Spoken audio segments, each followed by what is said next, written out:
Glacier की तरह है हिंदू, लगातार पिघलता और कम हो रहा है। यूं तो ये सिलसिला 2000 वर्ष पहले शुरू हुआ था, पर पिछले 1400 सालों में इस काम में काफी तेजी आई है।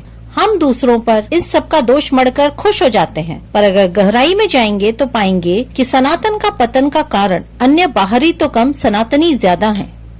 षड्यंत्रकारियों ने हमें खत्म करने के लिए सिस्टमैटिक तरीके से एक के बाद एक नैरेटिव फैलाए और हमारा भोलापन कहा जाए या बेवकूफी, हमने न सिर्फ इन्हें मान लिया बल्कि उन्हें आत्मसात भी कर लिया। वैसे तो ऐसे सैकड़ों नैरेटिव हैं, पर आज इस शो में हम उनमें से कुछ पर ही चर्चा करेंगे।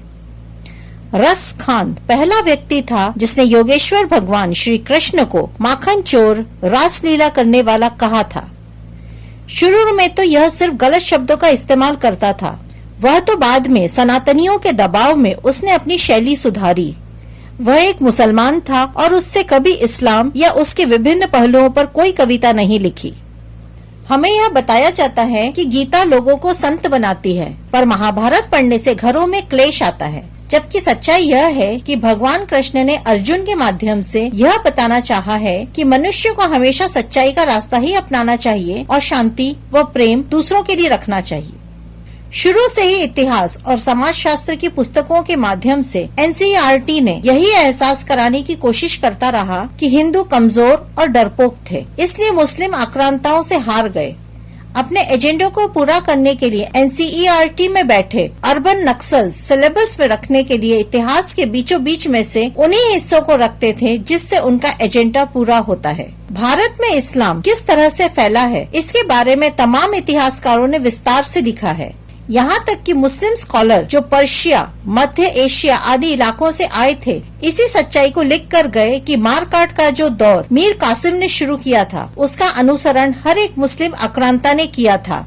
कोई औरंगजेब जैसा क्रूर था जो यहाँ के लोगों को मारकर जनेऊ के ढेर हर चौराहे पर लगाता था, तो वह वली बन गया।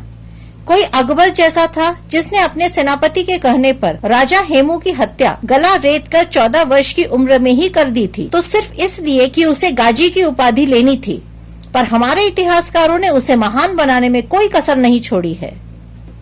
हम हमेशा हिंदू मुस्लिम भाईचारे की अपील करते रहे और वह अपना जिहाद का मकसद लगातार पूरा करते रहे। कश्मीर के बाद केराना के बारे में तो थोड़ा बहुत पता चला है लोगों को, पर केरल, असम और बंगाल कब हाथ से निकल गए यह हमें पता ही नहीं चला। बहुत ही सुंदर तरीके से आर्य द्रविड़, दलित ब्राह्मण, अगड़े पिछड़े जैसे झूठे संघर्ष खड़े कर दिए गए और हम लोग इन संघर्षों में शामिल हो गए, बिना यह सोचे कि आर्य तो बाहर से आए ही नहीं थे। दलित जैसा कंसेप्ट प्राचीन भारत में था ही नहीं, और हिंदवह सदोहरा सर्वे की थ्योरी पर चलने वाले हम अगड़े पिछड़े कभी थे ही नहीं। बॉलीवुड का सबसे बड़ा रोल रहा है भारत को इस स्थिति तक पहुंचाने में। जहां कभी लोगों को अभिनेता बनने के लिए अपना नाम दिलीप कुमार व मधुबाला रखना पड़ता था, वहीं आज सनातन धर्म को ढोंग वाला और इस्लाम को शांति का संदेश देने वाला, क्रिश्चियनिटी को सेवा भाव करने वाला धर्म बताने की लगातार कोशिश जारी है। बॉलीवुड द्वारा सिस्टमैटिक ढंग से ब्राह्मण को ढोंगी, धोखेबाज और झूठा बताया गया, ठाकुर को शोषण करने वाला और बलात्कारी बताया गया, व्यापारी को फरेबी बताया गया, और यह बताया गया कि हिंदुत्व में जाति भेद इतना गहरा है कि लोग एक दूसरे से हमेशा लड़ते रहते हैं। जबकि मुस्लिम 73 फिरकों में बटे हुए हैं और दुश्मनी व नफरत का आलम यह है कि मस्जिदों में नमाज में शामिल लोगों को इस फिरका परस्ती की नफरत का कारण गोलियों से उड़ा दिया जाता है। मस्जिद एक बम से उड़ा दी जाती है, जैसा हम Pakistan, Afghanistan, Syria, Iraq, Iran, Jordan समेत अनेक देशों में इस तरह की घटनाएं देखते रहते हैं। पर प्रदर्शित किया जाता है कि सिर्फ सनातन को मानने वालों के बीच में ही ऊंच नीच का भेद है। बात अगर मीडिया की जाए तो भारत में मीडिया का एक बड़ा वर्ग ऐसा है, अगर कहीं रेप, मर्डर या आगजनी जैसी घटनाएं हो जाएं, तो काफी समय वह इसमें लगाते हैं कि पीड़ित और दोषी का धर्म क्या है। वही हुआ था जम्मू के आसिफा वाले मामले में, यही हुआ था दिल्ली की निर्भया के मामले में, और यही होता है रोज हमारे आपके आसपास के इलाकों में।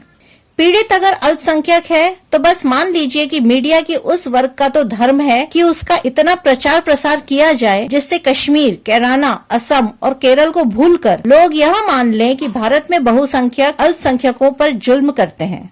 बाल मुरारी बापू, चित्रलेखा जैसे कथावाचक तो खुलेआम जिहाद का समर्थन करते देखे जा सकते हैं। इसके पीछे उनकी मंशा क्या है, कहां से यह लोग प्रेरणा लेते हैं, इन्हें क्या मिलता है यह सब करने के लिए कुछ सवाल हैं जो आज सबके मन में होने चाहिए।